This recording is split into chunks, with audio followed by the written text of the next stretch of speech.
Hello दोस्तों, स्वागत है आपका अपने YouTube channel digital modern academy पे। दोस्तों मैं राहुल आपका अपने इस मॉक टेस्ट की क्लास में स्वागत करता हूं, जो कि आपके यूपी पुलिस री एग्ज़ाम के लिए बहुत ज़्यादा इम्पोर्टेंट मॉक टेस्ट है। ठीक है, इससे पहले हमने 3 करा दिए, उनको आप कंटिन्यू देखें। अगर कोई बच्चा नहीं देख रहा है तो वो बहुत बड़ी गलती कर रहा है। क्यों? क्योंकि इसमें दोस्तों जितने भी हमारे प्रश्न हैं, जितने भी प्रश्न हम करा रहे हैं, वो सारे के सारे प्रश्न क्या हैं, प्रीवियस ईयर के क्वेश्चन हैं, सारे के सारे। ऐसा नहीं कोई इधर उधर से उठा लिया, और वो भी कौन से, जो कि यूपी में यूपी ट्रिपल एससी के, आपके यूपी पुलिस के, यूपी एसआई के, आपके जितने भी स्टेट एग्जाम में जितनी हिंदी आती है, ठीक है, उन सब के क्वेश्चन हमने इसमें लिए और बाकायदा हम पूरे एनालाइज के साथ इन मॉक टेस्टों को कर रहे हैं। कोई बच्चा अगर थ्योरी नहीं पढ़ना चाह रहा है अलग से, तो वो यहाँ जुड़ सकता है, क्योंकि इस मॉक टेस्ट में दोस्तों कम क्वेश्चन है, लेकिन उनके साथ साथ हम थ्योरी पूरी करा के चल रहे हैं, जिससे कि बच्चों को परेशानी नहीं, ना प्रश्न समझने में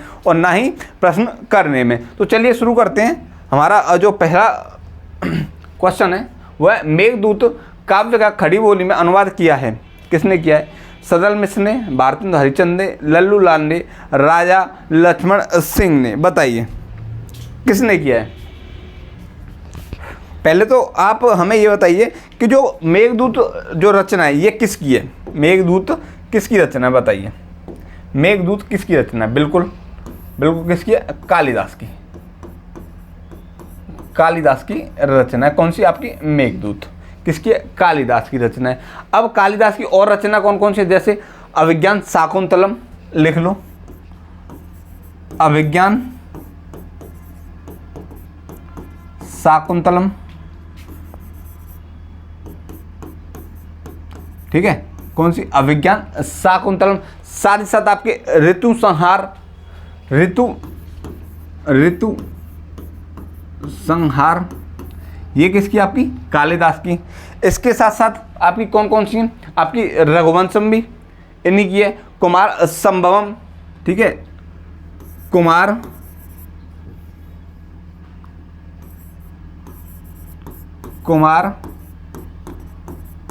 संभवम, ठीक है, कुमार संभवम। मालविका अग्निमित्रम, ये भी किनकी है? आपकी कालिदास की। मालविका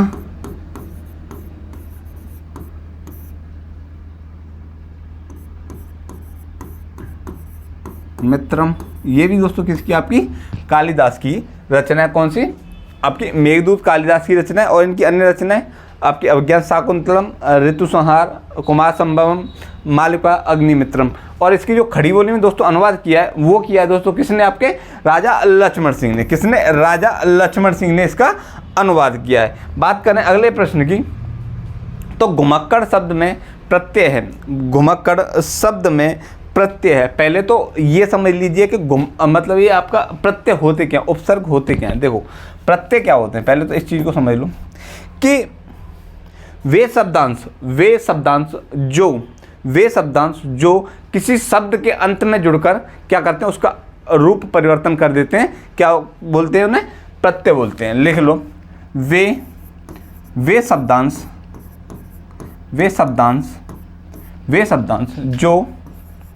जो किसी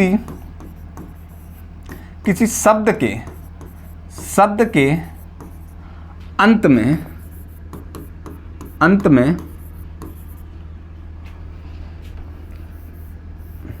किसी शब्द के अंत में जुड़कर उसका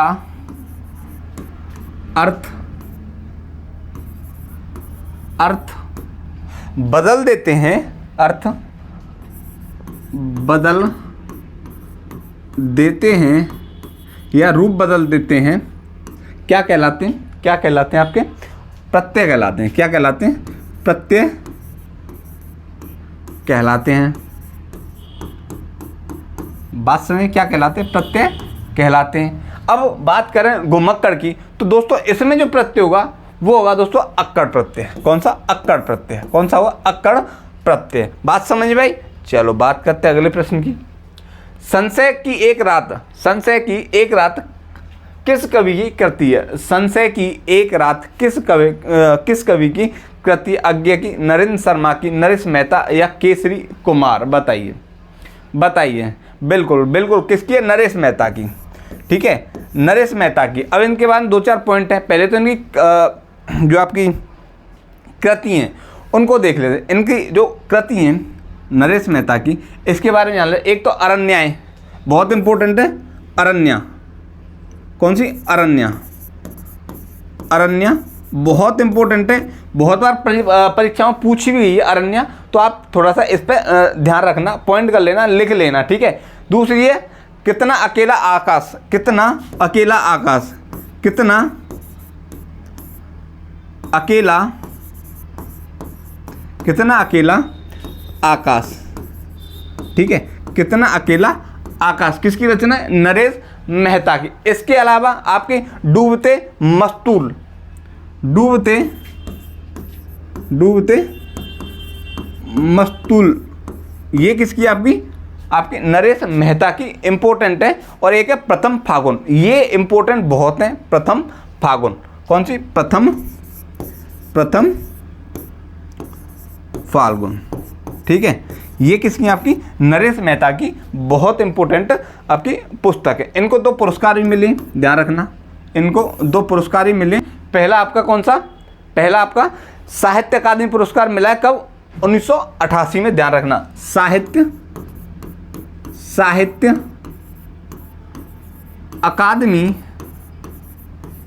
अकादमी पुरस्कार मिला इनको कब? 1988 में। कौन सी पुस्तक के लिए? अरण्या के लिए। किसके लिए? अरण्या के लिए मिला है कौन सा? साहित्य अकादमी पुरस्कार। 1952 में, सॉरी 1992 में मिला इनको कौन सा ज्ञानपीठ पुरस्कार। ध्यान रखना, कौन सा? ज्ञानपीठ पुरस्कार। ठीक है। और कवि को किस बोली कहते? खड़ी बोली के कवि थे। कौन से? आपके नरेश मेहता। बात समझ में? एक बार और बता देता हूँ। संशय की एक रात जो पुस्तक है वो किसने लिखी है? आपकी नरेश मेहता ने लिखी है। इनकी अन्य पुस्तकें अरण्या, अकेला, कितना अकेला आसमान, सॉरी कितना अकेला आकाश, डूबते मस्तूल, अगर प्रथम फागुन, ये इनकी बहुत इंपॉर्टेंट कृति हैं। इन्हें आपके 1988 में साहित्य अकादमी पुरस्कार मिला। किसके लिए? किसके लिए? अरण्या के लिए। ज्ञानपीठ पुरस्कार आपके 1992 में, ध्यान रखना। नेक्स्ट प्रश्न की बात करें।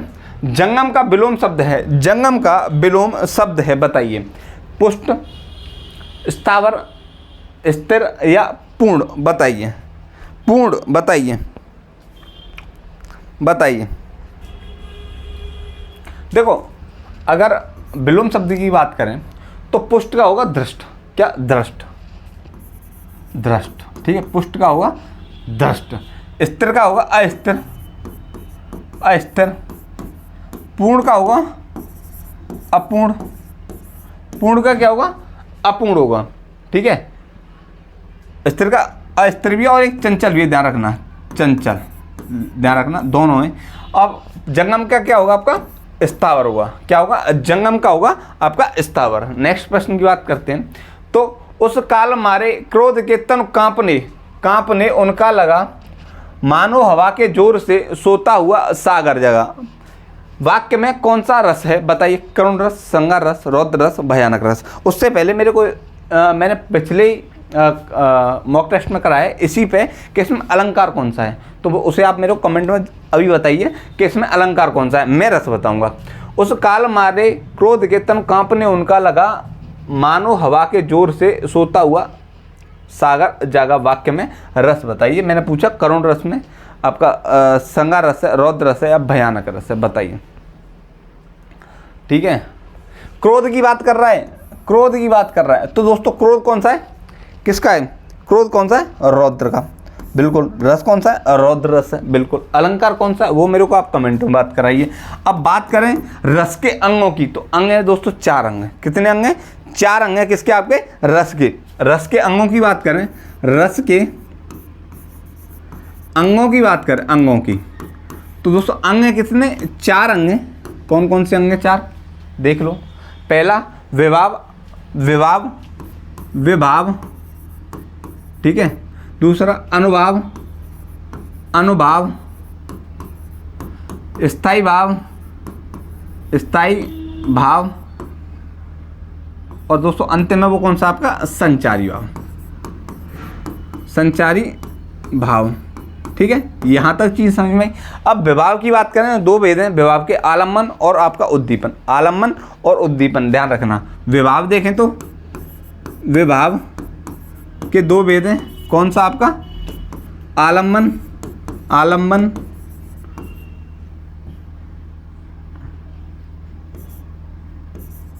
आलम्बन, उद्दीपन। ठीक, कितने भाव हैं? विभाव के दो भेद हैं, कौन कौन से? आलम्बन और उद्दीपन। बात करें अनुभाव की, अनुभाव की, तो दोस्तों अनुभाव के जो भेद हैं वो आपके चार भेद। कितने भेद हैं? चार भेद हैं अनुभाव के। कौन कौन से आपके, कौन कौन से बताइए? कायिक, मासिक, कायिक, कायिक, कायिक हो गया एक मानसिक हो गया, मानसिक हो गया, कायिक, मानसिक। आपका एक हो गया आहार्य और एक सात्विक। आहार्य, आहार्य, और दोस्तों कौन सा? सात्विक, सात्विक। कौन सा? आहार्य, और दोस्तों कौन सा? सात्विक। कितने हो गए? मैंने क्या बताया? रस के कितने अंग मैंने बताया? चार अंग बताएं, विभाव, अनुभाव, स्थायी भाव और आपका संचारी भाव। विभाव की बात करें दो भेद हैं, आलम्बन और उद्दीपन। ठीक है, बात करें अनुभाव की तो चार भेद हैं, कायिक, मानसिक, आहार्य और आपका सात्विक। बात करें स्थायी भावों की, स्थायी भावों की बात करें तो स्थायी भाव के कितने? 9 भाग हैं। कितने? 9। ठीक है, और आपके संचारी भावों की बात करें तो संचारी भावों की संख्या कितनी बताई है? 33 बताई गई है। संचारी भाव, संचारी भावों की बात करें तो दोस्तों कितनी है? 33 है। संचारी भाव कितने हैं? 33 है। यहाँ तक चीज़ समझ में आई? ठीक है, अब इन्हें मैं आपको एक पेज और ले लेता हूँ, उसमें पूरे रस करा देता हूँ, जिससे कि आपको यहाँ पर रसों की जो चीज़ें वो आपकी क्लियर हो जाए। क्योंकि आपका इतने में से पूछ सकता है, पूछेगा तो नॉर्मल पूछेगा।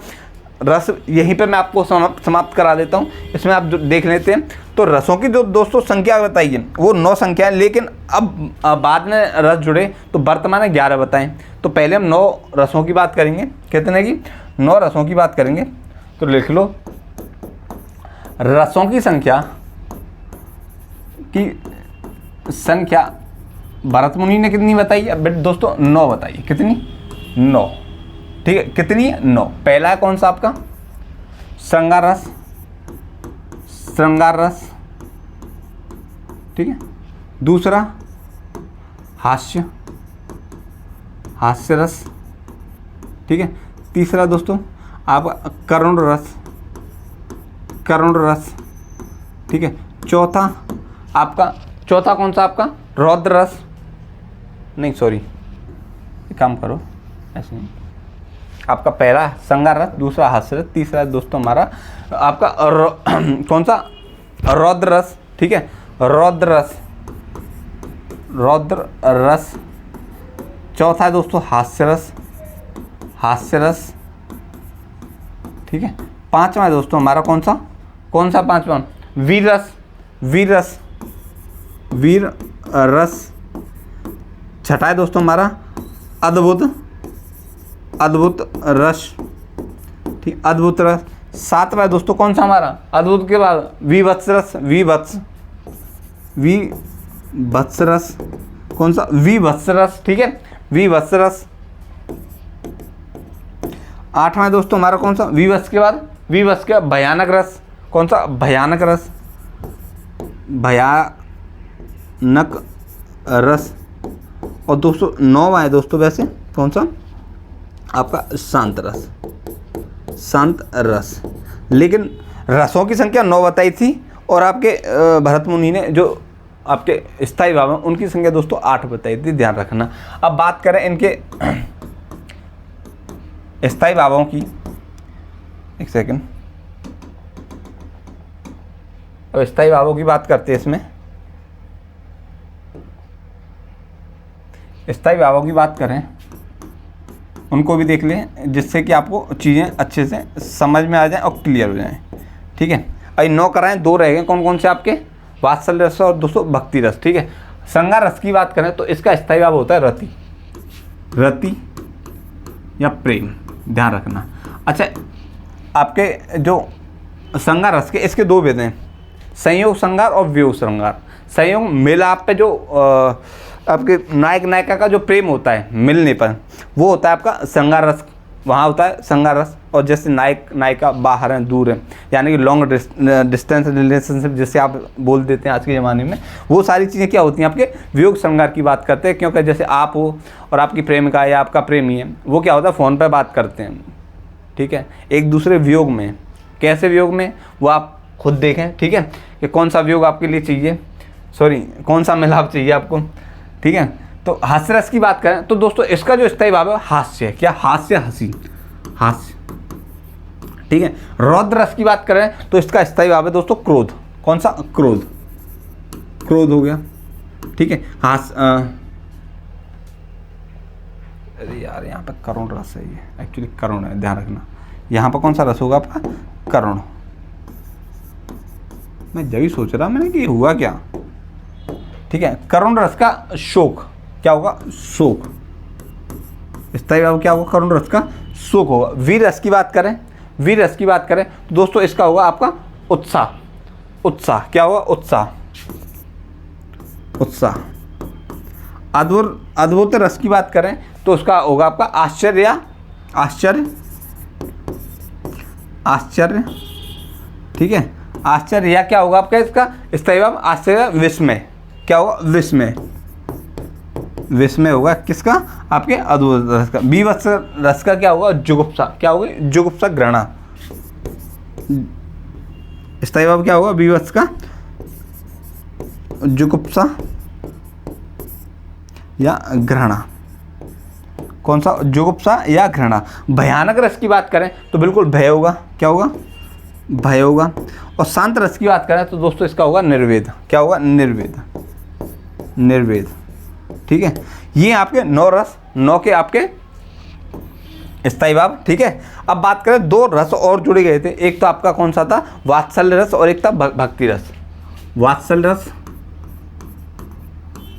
वात्सल्य जो 10वां है आपका ध्यान रखना, वात्सल्य रस। और दोस्तों 11वां है आपका कौन सा, भक्ति रस, भक्ति रस। आई बात से, इनके स्थायी भाव की बात करें तो वात्सल्य का दोस्तों आपका कौन सा, वात्सल्य है, कौन सा, वात्सल्य, वात्सल्य मतलब जो होता है ना माँ बेटे का जो प्रेम है, बच्चे का जो प्रेम होता है, वो रस कौन सा, वहाँ पे कौन सा रस होता है आपका वात्सल्य होता है। बच्चे के लिए जो प्रेम होता है, बच्चे की जो एक्टिविटी होती है, वहाँ रस की उत्पत्ति होती है, कौन से की, वात्सल्य रस की उत्पत्ति होती है। शांत रस की होती है, सॉरी भक्ति रस की होती है आपकी भक्ति में। इसका जो स्थायी भाव है वो अनुराग, कौन सा, अनुराग, अनुराग। आई बात समझ में। मैंने क्या क्या करा दिया इसमें, मैंने आपको रस के भेद बता दिए, अंग बता दिए, स्थायी भाव, संचारी भाव, उनके भेद बता दिए, विभाव अनुभाव के भेद बता दिए। आपके साथ ही साथ मैंने रसों की संख्या बता दी, रस के स्थायी भाव, सारी चीज़ें मैंने कंप्लीट करा दी। अब बात करते हैं आगे प्रश्न की कि पलंग शब्द का तत्सम रूप है, पलंग शब्द का तत्सम रूप है, बताइए। पलंग शब्द का तत्सम रूप है, बताइए, बताइए। पलंग शब्द का तत्सम रूप है, बताइए। पलंग शब्द का तत्सम रूप है, पलंग, प्लवंग, पर्यक, पटल, बताइए, बताइए। पलंग शब्द का तत्सम रूप है, क्या होगा आपका, पर्यक। अब आपको पता नहीं है कि तत्सम क्या होते हैं, तद्भव क्या होते हैं, एक बार मैं उनको भी आपको बता देता हूँ बड़े अच्छे से। पलंग क्या होगा, पलंग का तत्सम होगा आपका पर्यक, पर्यक। तो वो तत्सम शब्द क्या होते हैं, हेडिंग डालो आप, तत्सम, तत्सम। अरे यार ये आगे क्या, एक सेकंड, बात करें तत्सम की, तत्सम शब्दों की बात करें तो ये क्या होते हैं तत्सम शब्द, संस्कृत के शब्द। यानी प्राचीन काल में जिन शब्दों का प्रयोग होता था वो शब्द कैसे कहलाते थे आपके, तत्सम शब्द कहलाते हैं। लिख लो, संस्कृत के शब्द, इन्हें संस्कृत के शब्द होते हैं, ठीक है। या प्राचीन काल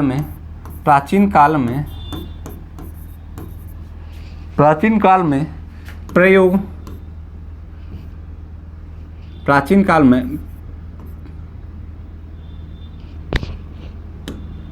प्राचीन काल में प्रयोग होने वाले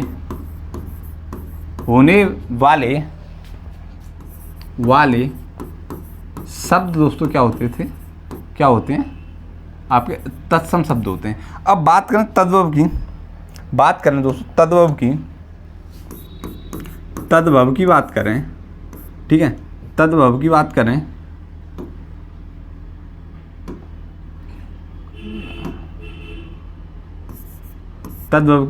हैं तो क्या होते हैं तद्भव शब्द होते हैं तत्सम शब्दों से व्युत्पत्त यानी उत्पन्न होने वाले शब्द क्या होते हैं आपके तद्भव शब्द होते हैं। आई बात, तत्सम शब्दों से लिख लो, तत्सम शब्दों से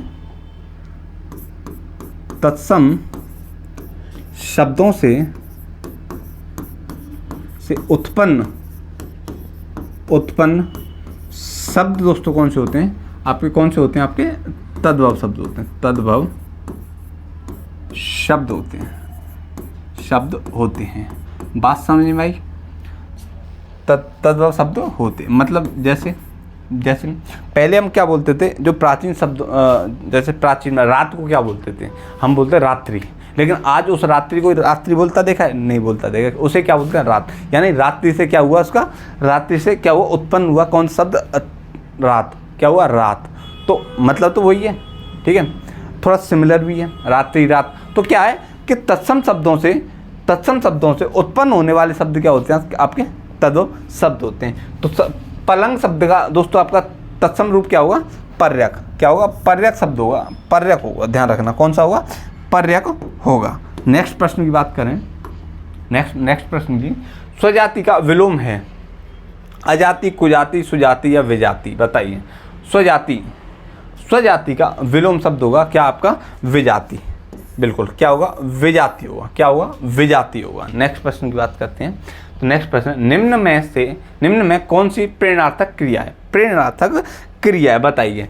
उठाना, पढ़ाना, सुनाना, गिराना, बताइए। सॉरी, दोबारा मैं बता देता हूँ। आपका प्रेरणार्थक क्रिया पूछ रहा है, उठाना, पढ़ना, सुनाना, गिरना, बताइए चारों में से आपकी कौन सी प्रेरणार्थक क्रिया, बताइए। बात करें प्रेरणार्थक क्रिया की तो थोड़ा सा उसके बारे में जान लीजिए, प्रेरणार्थक क्रिया होती क्या है, लिख लीजिए प्रेरणार्थक क्रिया के बारे में। तो प्रेरणार्थक क्रिया होती है दोस्तों आपकी कि कर्ता किसी कार्य को स्वयं न करके, किसी अन्य को उस कार्य को करने के लिए प्रेरित करे, कौन सी क्रिया होगी आपकी, प्रेरणार्थक क्रिया होगी। दोबारा समझ लीजिए इस चीज़ को कि कर्ता किसी कार्य को स्वयं न करके किसी अन्य को उस कार्य को करने के लिए प्रेरित करता है, कौन सी क्रिया कहलाती है आपकी, प्रेरणार्थक क्रिया कहलाती है। लिख लो, कर्ता किसी कार्य को स्वयं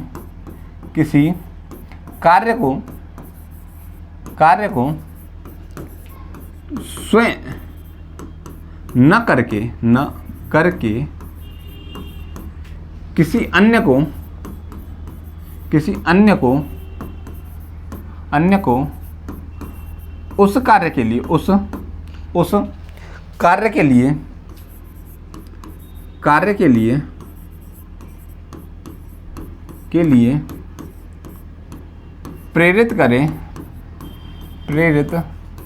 कार्य के लिए प्रेरित करे, कौन सी क्रिया कहलाती है आपकी, प्रेरणार्थक क्रिया कहलाती है। अब भेदों की बात करें दोस्तों, इसके दो भेद होते हैं, दो भेद हैं। कौन सा, प्रथम प्रेरणार्थक,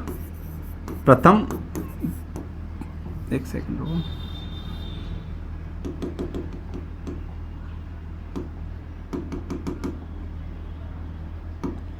इसके दो भेद होते हैं। कौन कौन से आपके, एक होता है आपका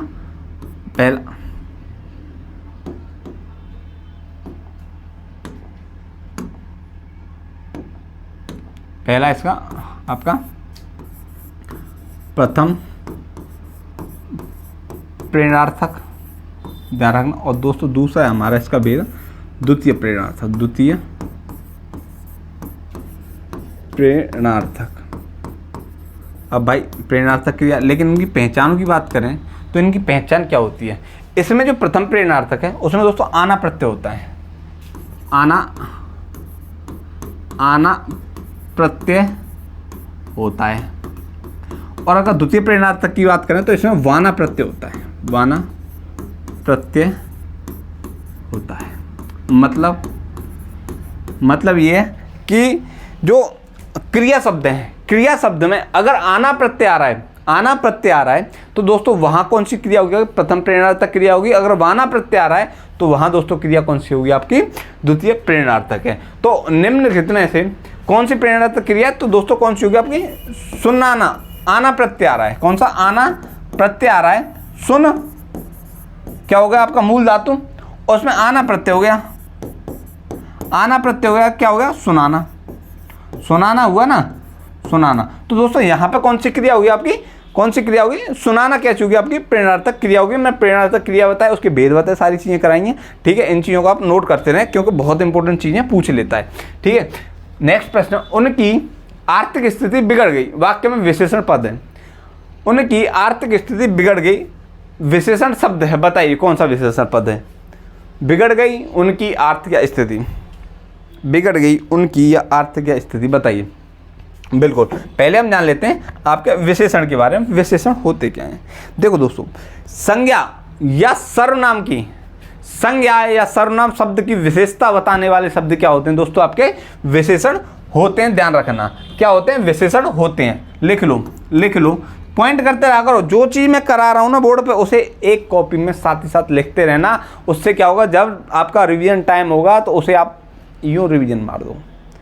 2 घंटे में, 3 घंटे में, जब तक आपका एग्ज़ाम नहीं हो रहा, मेरा रेगुलर आपका मॉक टेस्ट आएगा। और उस चीज़ में, उसमें मैं आपको हर मॉक टेस्ट में, ऐसा नहीं है आज मैंने आपको विशेषण के बारे में बता दिया तो ऐसा नहीं है कि विशेषण के बारे में बताऊंगा नहीं, ऐसा नहीं है विशेषण के बारे में बताऊंगा नहीं। मैं हर चीज़ के बारे में बताऊंगा, बार बार बताऊंगा, ठीक है, बार बार बताऊंगा, ठीक है। कितनी बार बार बताऊंगा विशेषण होते क्या हैं, ठीक है। तो बात करें विशेषण की, बात करते हैं तो विशेषण संज्ञा, संज्ञा या सर्वनाम, संज्ञा या सर्वनाम शब्दों की विशेषता बताने वाले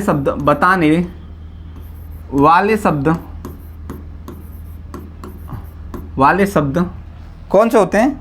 आपके विशेषण शब्द होते हैं।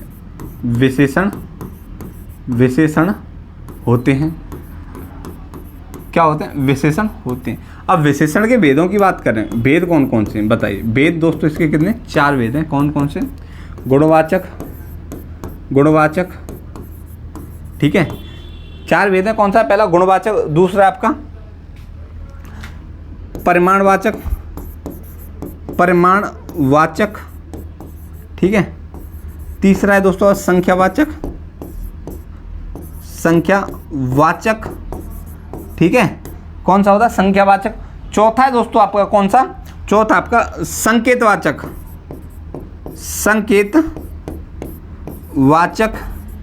या ऐसे ही दोस्तों को बोल देते हैं आपका सार्वनामिक। कौन सा? सार्वनामिक विशेषण। आई बात समझ? कौन सा?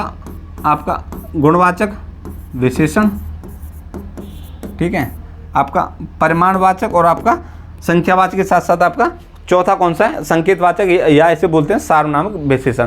तो दोस्तों अब बात करें कि उनकी आर्थिक स्थिति बिगड़ गई। किन की बिगड़ गई? क्या बिगड़ गई? आर्थिक स्थिति। कैसी? आर्थिक। तो उत्तर क्या होगा दोस्तों इसका? आर्थिक होगा। क्या होगा? यानी कि इसमें जो आपका विशेषण पद क्या है? आपका आर्थिक है। कैसी स्थिति? आर्थिक स्थिति। बात करें अगले प्रश्न की, तो दिग्गज का संधि विच्छेद होगा। बिल्कुल, पहले दिग्गज के बारे में जान लो, संधि विच्छेद कैसे होगा। दिग्गज का संधि विच्छेद क्या है? देखो, दिक धन गज होगा। बिल्कुल, दिक धन गज होगा, ध्यान रखना, दिक धन गज। अब इसमें दिग्गज कैसे होगा? इसका एक नियम है, इसका एक व्यंजन संधि है। पहली बात तो आपको यही पता चले कौन संधि है? दिग्गज में व्यंजन संधि है। क्यों?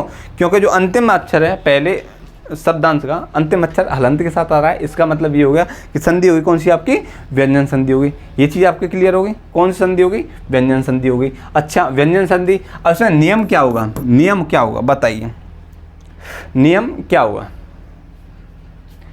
बताइए, नियम क्या होगा इसमें बताइए।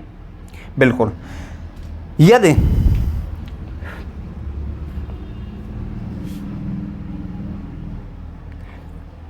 मतलब नियम में क्या होगा इसका, जो आपका पहला अक्षर है, पहला अक्षर है, यानी कि किसी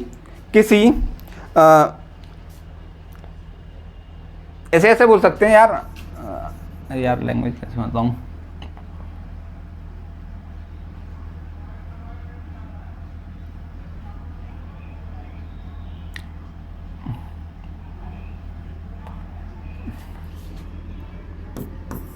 किसी स्पर्श व्यंजन, स्पर्श व्यंजन, व्यंजन के, स्पर्श व्यंजन के पहले पहले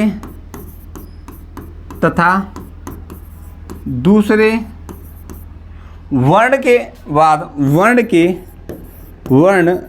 बाद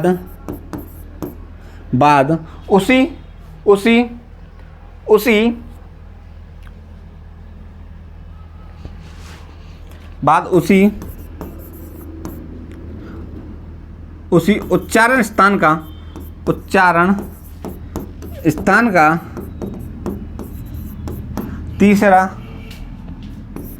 तीसरा चौथा या पांचवा वर्ण आए तो पहला वर्ण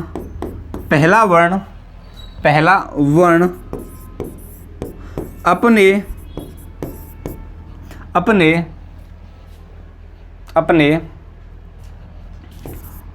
उच्चारण स्थान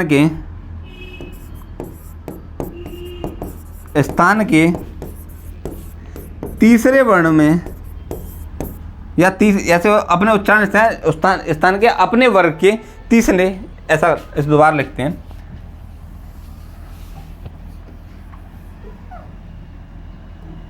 ऐसा कर लो दोबारा, ऐसे लिखते हैं ढंग से, क्योंकि इसमें ज़्यादा झोलसा हो गया मुझे ऐसा लग रहा है। लिख लो किसी वर्ग के, ऐसा लिख लो, किसी वर्ग के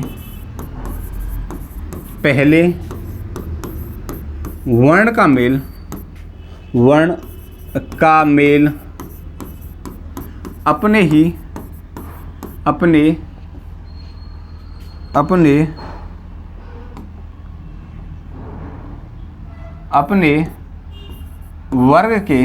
अपने वर्ग के तीसरे चौथे या पांचवें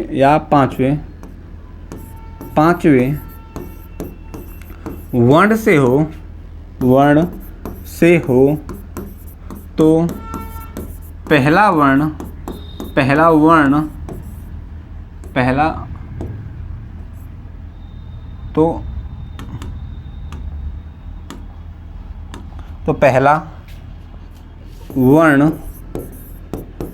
अपने वर्ग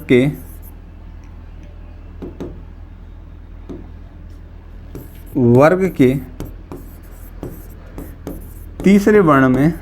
तीसरे वर्ण में परिवर्तित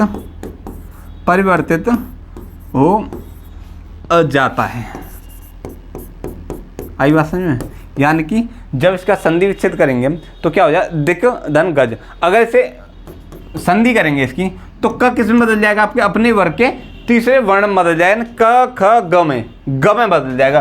तो क्या हो जाएगा, दिग्गज। क्या हो जाएगा, दिग्गज। आई बात में? क्योंकि क किस में बदल गया, अपने वर्ग के तीसरे वर्ण में बदल जाता। उत्तर क्या होगा दोस्तों इसका, बताइए। बिल्कुल उत्तर होगा डी, दिक धन गज।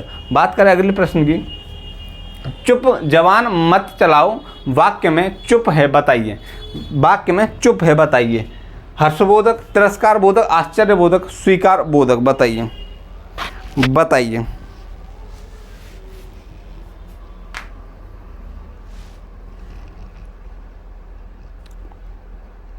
बताइए बिल्कुल क्या होगा, तिरस्कार बोधक होगा, तिरस्कार बोधक होगा। बात करें अगले प्रश्न की, तो हाथ डालना मुहावरे का अर्थ है शुरू करना, चोरी करना, परेशान करना, मारने का प्रयास करना। तो दोस्तों इसमें जो उत्तर होगा इसका शुरू करना, हाथ डालना शुरू करना। बात करें अगले प्रश्न की, कौन सा शब्द इंद्र का पर्यायवाची नहीं है? पुरंदर, शक्र, मध्वा, गणाधिप, बताइए बिल्कुल बताइए बताइए बिल्कुल। पुरंदर, शक्र, मध्वा, गणाधिप। देखो गणाधिप बोलते हैं आपके किसको, किसको बोलते हैं? गणेश को। गणेश किसे बोलते हैं? गणेश को बोलते हैं गणाधिप। बात कर इंद्र की तो पुरंदर, शक्र और मध्वा बोलते हैं आपको किसको? आपके इंद्र को। इंद्र को और भी बोलते हैं जैसे सचीपति, सचीपति, सुरपति, पति, ध्यान रखना, सचीपति, सुरपति, देवेंद्र, देवेश, देवेंद्र, देवेश, साथ ही साथ आपके देवराज, देवराज,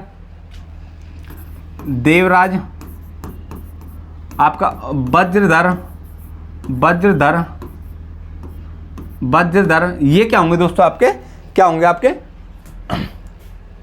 इसके इंद्र के पर्यायवाची होंगे। बात करें किसकी? गणेश की, तो गजानन, विनायक, लंबोदर, गजानन, गजानन, विनायक, लंबोदर, एकदंत, एकदंत, एकदंत, ठीक है, एकदंत। एकदंत के साथ साथ आपका दोस्तों सिद्धि विनायक, मंगल मूर्ति, सिद्धि विनायक, विनायक, मंगल मूर्ति। तो दोस्तों ये क्या होंगे आपके? ये होंगे आपके गणेश के पर्यायवाची, ध्यान रखना, ठीक है। बात करें अब अगले प्रश्न की, तो अगला प्रश्न क्या बोल रहा है? नियत और नियत शब्द युग्म में, नियत, नियत शब्द युग्म का सही अर्थ है। नियत, नियत शब्द युग्म का सही अर्थ है, बताइए। भाग्य, मनोभाव, सदाचार, जल रहित, इरादा, भाग्य। देखो निश्चित का तो मतलब क्या होगा? नियत, नियत का क्या होगा? निश्चित होगा, बिल्कुल। यहाँ पे निश्चित और कोई नहीं है। नियत का क्या होगा? निश्चित होगा। और नियत का क्या होगा? इरादा होगा, बिल्कुल। उत्तर क्या होगा इसका? डी। नेक्स्ट प्रश्न की बात करें, संकर शब्द का अर्थ है, बताइए। संकर शब्द का अर्थ है, बताइए बताइए। संकर शब्द का अर्थ है दो सार्थक शब्दों का मेल, दो सार्थक शब्दों का मेल। ये होता है दोस्तों यौगिक शब्द। यौगिक शब्द, यौगिक शब्द क्या होते हैं दोस्तों? आपके दो सार्थक शब्दों के मेल को क्या बोलते हैं? यौगिक शब्द बोलते हैं। दो भिन्न भाषाओं के शब्दों से मिलकर बना शब्द, बिल्कुल। संकर शब्द होते हैं वे शब्द जो दो भिन्न भाषाओं के शब्दों से मिलकर बनने वाला शब्द क्या होता है आपका? कौन सा होता है आपका? संकर शब्द होते हैं। क्या होते हैं? संकर शब्द होते हैं। वास्तव में उत्तर क्या होगा इसका? बी होगा, बिल्कुल। नेक्स्ट प्रश्न की बात करें, नेक्स्ट प्रश्न की बात है, सदा एक वचन प्रयुक्त होने वाला शब्द है। सदा एक वचन प्रयुक्त होने वाला शब्द है। देखो पौधा, पौधे की बात करें तो क्या हो जाएगा? पौधा का पौधे भी हो जाएगा। क्या हो जाएगा? पौधे हो गया, तो क्या हो गया? बहुवचन में बदल गया। पुस्तकें, बिल्कुल है ही आपका एक वचन से बहुवचन, पुस्तक हो जाएगा इसका एक वचन, पुस्तक, यानी कि बदल सकता है। आपका लड़का, लड़के हो जाएगा, लड़के हो जाएगा, ठीक है। लेकिन सहायता कैसा शब्द होगा? सहायता सहायता ही रहती है, चाहे एक व्यक्ति को लियो या 50 व्यक्तियों को लियो या 1000 व्यक्तियों को लिए हो। सहायता मतलब सहायता होती है। यानी कि एक चीज़ ध्यान रखना, भाववाचक संज्ञा, भाववाचक संज्ञा शब्द, संज्ञा शब्द सदैव, सदैव एक वचन होते हैं। सदैव एक वचन होते हैं, ध्यान रखना। कैसे होते हैं? एक वचन होते हैं। कौन से? आपके भाववाचक संज्ञा शब्द। नेक्स्ट प्रश्न की बात करते हैं, गंगेय किसे कहा जाता है? गंगेय किसे कहा जाता है बताइए, गंगेय किसे कहा जाता है बताइए।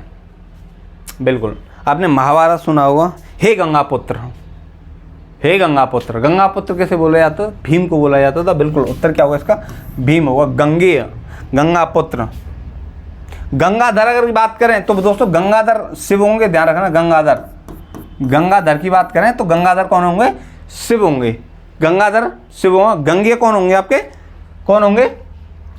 भीष्म। नेक्स्ट प्रश्न की बात करें, किस शब्द की वर्तनी अशुद्ध है?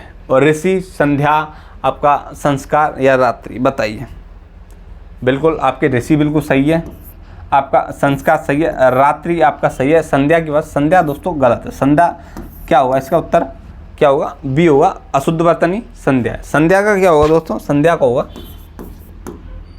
संध्या ऐसे लिखी जाएगी, ध्यान रखना। तो उत्तर क्या हो जाएगा इसका? बी हो जाएगा उत्तर। ठीक है, बात करें अगले प्रश्न की। बुढ़ापा भी एक प्रकार का अभिशाप है, वाक्य में रेखांकित शब्द में संज्ञा बताइए। संज्ञा पूछ रहा है, कौन सी संज्ञा होगी बताइए। जातिवाचक संज्ञा, व्यक्तिवाचक, भाववाचक, द्रव्यवाचक बताइए।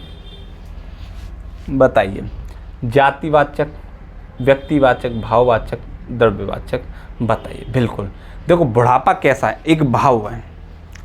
कैसा है? भाव है। बुढ़ापा कैसा है? भाव है। तो बिल्कुल क्या होगा? सॉरी, कैसी संज्ञा होगी आपकी?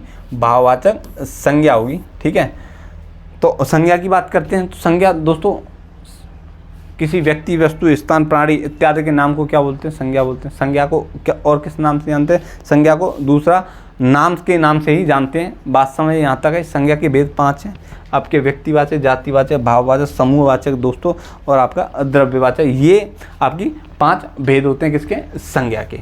नेक्स्ट प्रश्न की बात करें, निम्नलिखित शब्दों में से तत्पुरुष समास कौन सा है? तत्पुरुष समास कौन सा है? तत्पुरुष समास कौन सा है बताइए। तत्पुरुष समास कौन सा है? बिल्कुल परीक्षा, भवन, भला, मानुष। देखो भला, मानुष यानी कि विशेषण और विशेष्यार है, यानी कौन सा हो? कर्मधारय होगा इसमें। तो कर्मधारय है। ठीक है, दोपहर यानी दो पैरों का, यानी कौन सा? द्विगु समास होगा। द्विगु समास होगा। ठीक है, समास होगा। नर नारी आपका द्वंद्व होगा। द्वंद्व समास होगा। कौन सा? द्वंद्व समास होगा। ठीक है, नर नारी कैसा हो गया? द्वंद्व समास हो गया। जितने विलोम शब्द होते हैं कैसे होते हैं आपके? कैसे होते हैं आपके? द्वंद्व समास के उदाहरण होते हैं। अगर किस संख्यावाची शब्द आ गया जाए, पूर्व शब्द अगर संख्यावाची है, आपका द्विगु समास होगा। आपका विशेषण और विशेष्य वाली बात जहाँ आ जाए वहाँ पर कर्मधारय होगा। अब बात करें परीक्षा, भवन, तो दोस्तों ये क्या होगा आपका? कौन सा होगा? कौन सा होगा? आपका तत्पुरुष समास होगा। कौन सा? परीक्षा, भवन। ठीक है, तो दोस्तों ये जो हमारा मॉक टेस्ट है ये आज हमारा कंप्लीट हो गया। आपको कैसा लगा? अपना फीडबैक हमें ज़रूर दें। अगर वीडियो अच्छी लगी हो तो लाइक, शेयर, सब्सक्राइब साथ ही साथ करते रहें, जिससे कि हमें भी आपसे मोटिवेशन मिलता है। पढ़ाने में उतना ही मज़ा आता है जितना आप हमें सपोर्ट करते हैं। तो चलिए इस क्लास को हम यहीं समाप्त करते हैं। मिलते हैं अगली एक नई क्लास के साथ, अगले एक नए टेस्ट के साथ, मॉक टेस्ट के साथ। साथ ही साथ दोस्तों अब हमने जीके का भी मॉक टेस्ट शुरू कर दिया बहुत ही अच्छे से, और प्रश्न वही ले रहे हैं हम जो कि किसी न किसी परीक्षा में पूछे गए, यानी प्रीवियस ईयर के प्रश्न ही हम उठा के ला रहे हैं, जिससे कि बच्चों को कन्फ्यूज ना हो, उसी हिसाब से प्रश्न हम दे रहे हैं। तो चलिए इस क्लास को यहीं समाप्त करते हैं। मिलते हैं कल एक नई क्लास के साथ। तब तक नमस्कार, जय हिंद।